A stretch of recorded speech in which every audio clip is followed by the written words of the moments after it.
Why is it vital to introduce financial education to children from a young age? In our fast-paced world, the importance of financial education cannot be overstated. As adults, we understand that money isn't just pieces of paper or numbers in a bank account.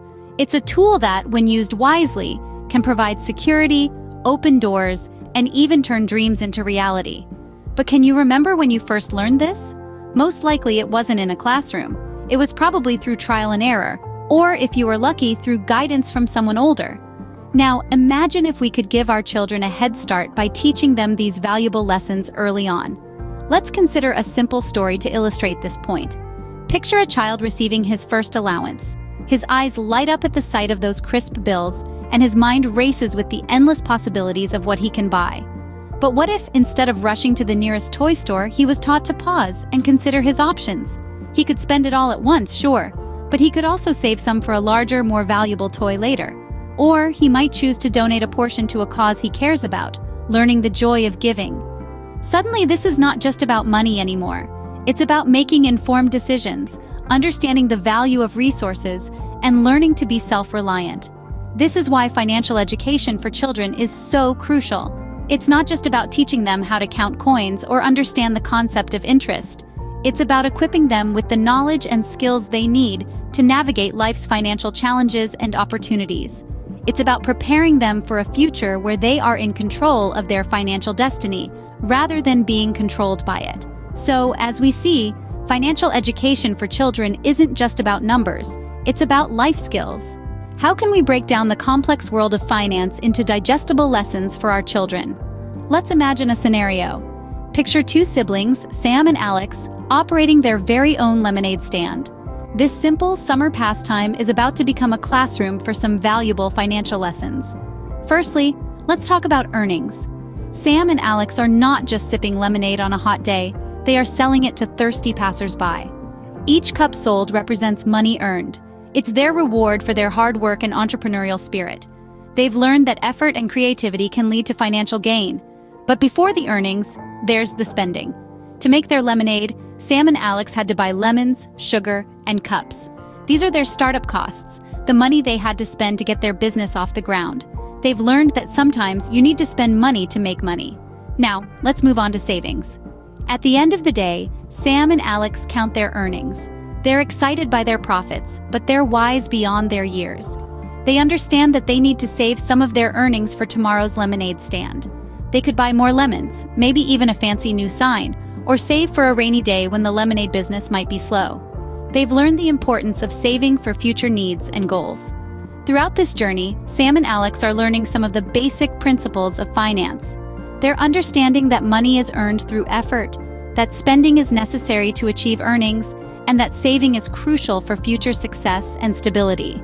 They're beginning to understand the balance and interplay between these three concepts. So, you see, a simple lemonade stand has the potential to be so much more than just a fun summer activity. It's a hands-on, practical way for children to start grasping the basics of finance at an early age. And trust me, these lessons, once learned, will serve them well throughout their lives. With a simple lemonade stand, children can start grasping the basics of finance at an early age. What if a small amount saved today could become a treasure tomorrow? Imagine this. A child, let's call her Lucy, has a piggy bank. Every week she saves a few coins from her allowance in this piggy bank.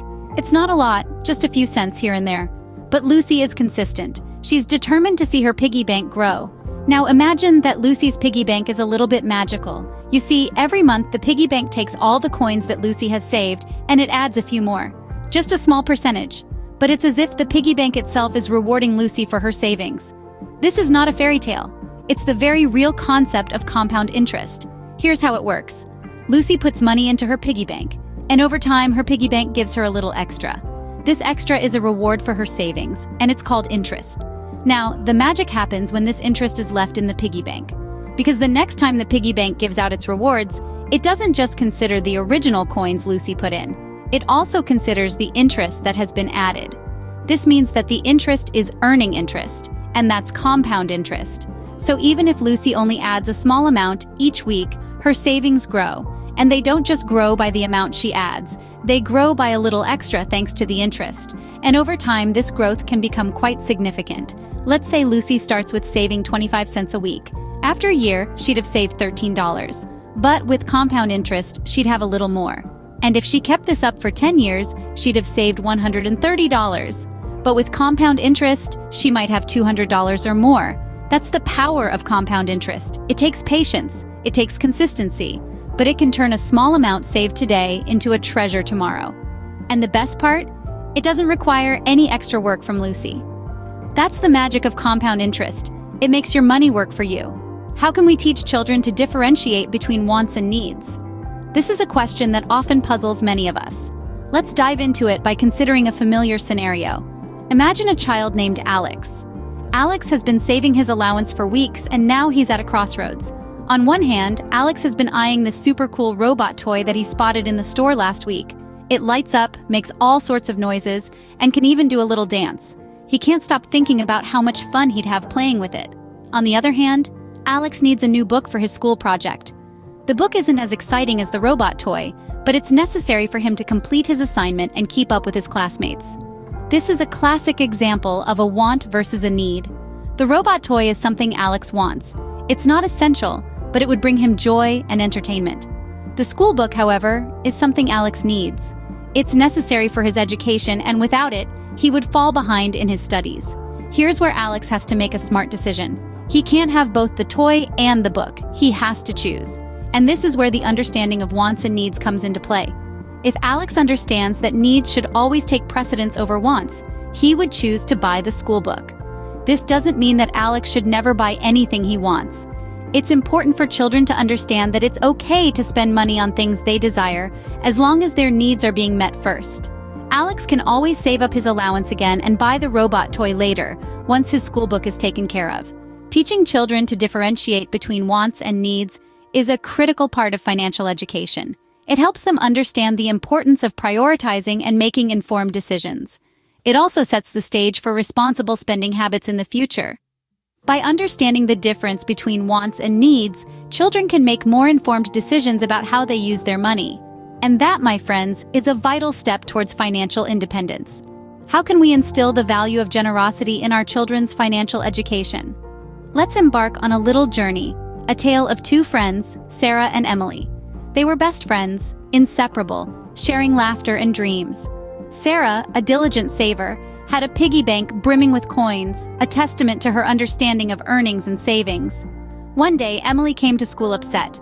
Her family had fallen on hard times, and her beloved pet, Fluffy, was unwell and needed to see a vet, but they simply couldn't afford it. Sarah, seeing Emily's distress, felt a tug at her heartstrings. She realized that her carefully saved coins could do more than just buy her the new bike she had been eyeing. They could help Emily and Fluffy.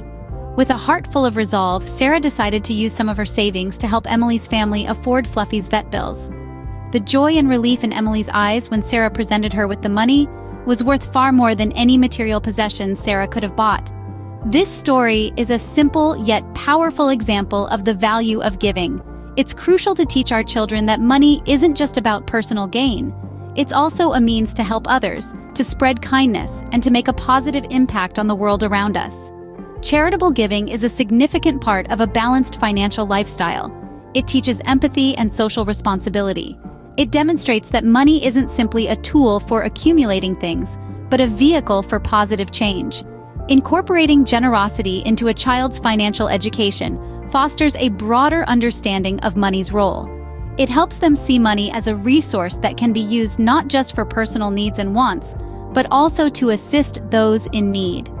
Teaching children about the value of giving also helps them understand the interconnectedness of our society. It shows them that their actions, no matter how small, can have a significant impact on the lives of others. Financial education isn't just about earning and saving, but also about giving. It's about understanding that money can do good in the world.